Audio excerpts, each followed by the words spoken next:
we have business owners that we serving, and it's interesting when we're starting the engagement with our clients. They usually come to us with a very strange setup of their CRM. So it's important for me to try to explain how a good setup looks like, and hopefully you will not overcomplicate your CRM, and therefore it will result in very good conversions, less complexity. You will be able to train your staff in an easier way, and so on. If you look at this diagram, the first step is an optional step. Some businesses will create leads for every opportunity, and this is not correct.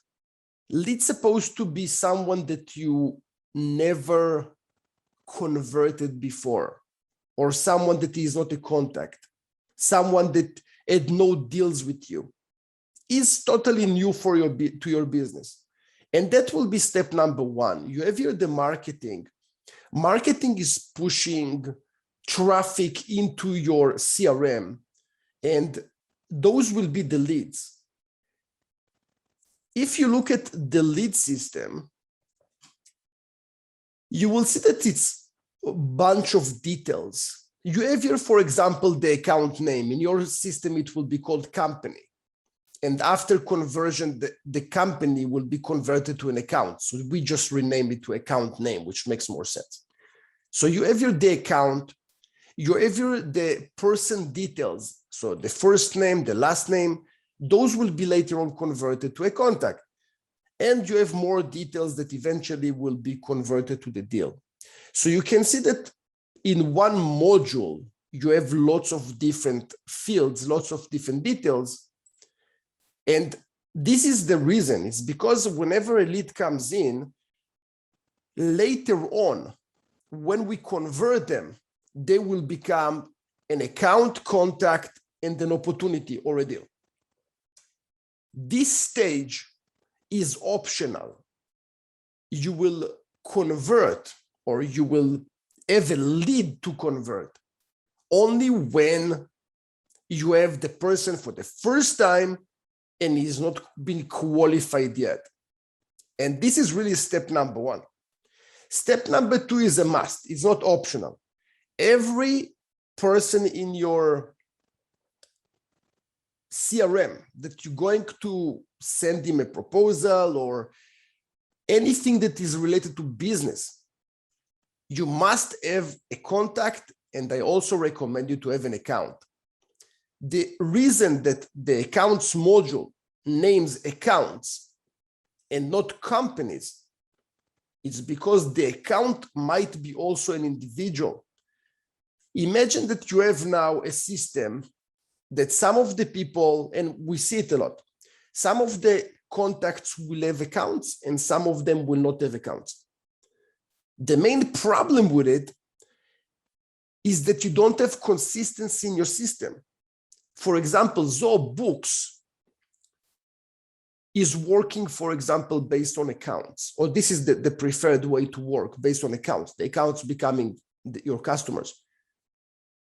If you have some of them with accounts and some not, it's making the system a bit awkward.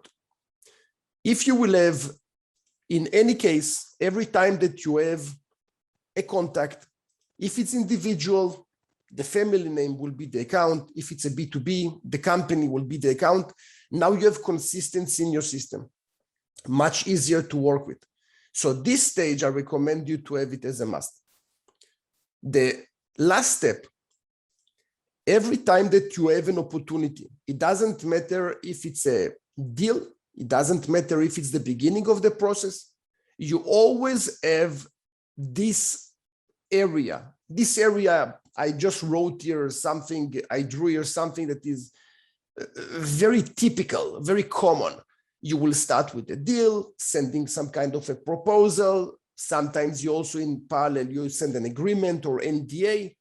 you have some revisions to this opportunity, and then it's won or lost. And of course, this can be much bigger and be more complicated. But let's say that you have, for every one contact or every one account, so that will be considered as one, you can have multiple of those. Okay, so it will look something like that. So you'll have multiple opportunities. If I will go to this opportunity, for example, I think I have multiple of them. Let's see. Okay, let me just clone the opportunity so it will make a little bit sense.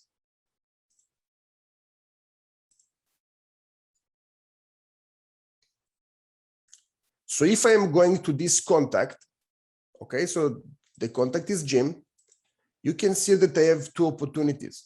Okay, of course, it's the same name because I just cloned them. But imagine that you can see multiple opportunities for each contact or account.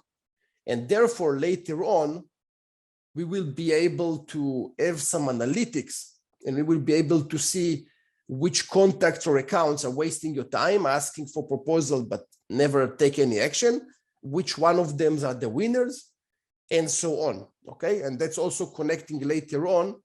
I have on my channel a video about segmentation, also on the course. So you can start segmenting your system based on this process, the same structure that I show you here. You will be able to create segments. For example, your VIP clients, the ones that are having multiple deals with you, and they have big amounts of money spending with you, and they do deals very often.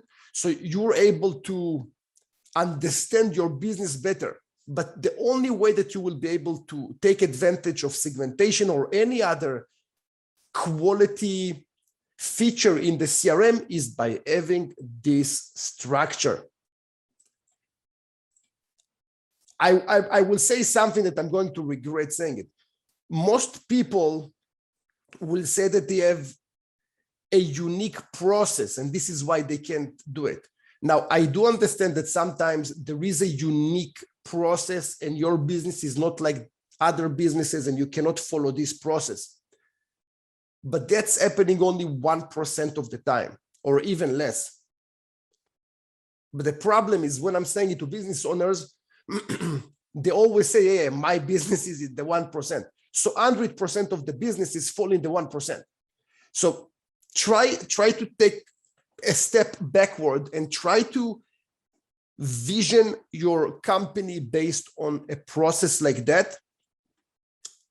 Hopefully you can do it. It will save you lots of pain.